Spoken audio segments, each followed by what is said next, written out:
আবার বিয়েটা হয়তোবা ফিউচারে হতে পারে, এইভাবে তো আর মানুষের জীবন চলে না, এটাও তার সাথে সাথে পাশাপাশি সত্যি। রূপ দেখে জানি আমার হবে গো মরণ, রূপ দেখে জানি।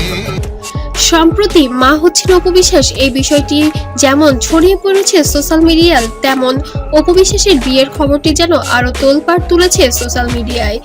আমাদের সঙ্গে উপস্থিত ছিলেন অপু বিশ্বাস। আমরা তাকে প্রশ্ন রেখেছিলাম, আপনি কি আবার সত্যি নতুন করে সংসার বেঁধেছেন এবং আবার বিয়েটা হয়তোবা ফিউচারে হতে পারে, এইভাবে তো আর মানুষের জীবন চলে না, এটাও সত্যি কি মা হতে যাচ্ছেন? অপু বিশ্বাস এক বাক্যে বলেন, আমাদের সোসাইটি যেমন, আমাদের অবশ্যই একটি সমাজতন্ত্রে বসবাস করি, আমাদের অবশ্যই বিবাহিত জীবনযাপন করতে হবে এবং একটি সন্তান আছে এবং আরেকটি সন্তান নিতে হবে অবশ্যই।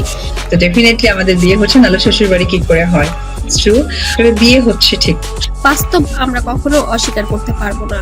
আমাদের জীবনে বাবা মা, স্বামী, সন্তান সবকিছুরই প্রয়োজন আছে।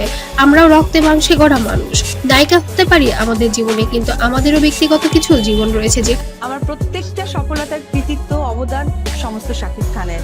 ওখানে আমাদের সবকিছুই চলে, তবে আমরা কখনো সেটা সোশ্যাল মিডিয়ায় নিয়ে আসি না বা পর্দার সামনে দেখাই না। আমাদেরও ব্যক্তি জীবন থাকে, ব্যক্তিগত কিছু সময়ও থাকে।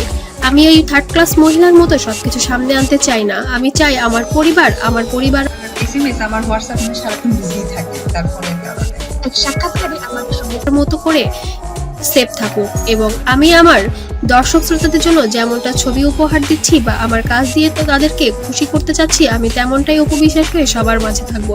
পাপার সাথে ব্লগ ভিডিও করব, পাপা কিন্তু আমার ব্যক্তি জীবনে আমি আর আলোচনা সমালোচনা চাই না। তারপরেও যেন কিছু বিষয় সামনে চলে আসে, আমিও তো মানুষ, আমারও তো কিছু কথা মুখ থেকে বের হয়েই আসে। এটা আপনারা কেন শুধু শুধু ঘষা মাজা করে অন্যরকম ভাবে সবার সামনে উপস্থাপন করেন? আমাদেরও তো কষ্ট হয়, আমাদেরও তো অনেক কিছু আবেগ থাকে।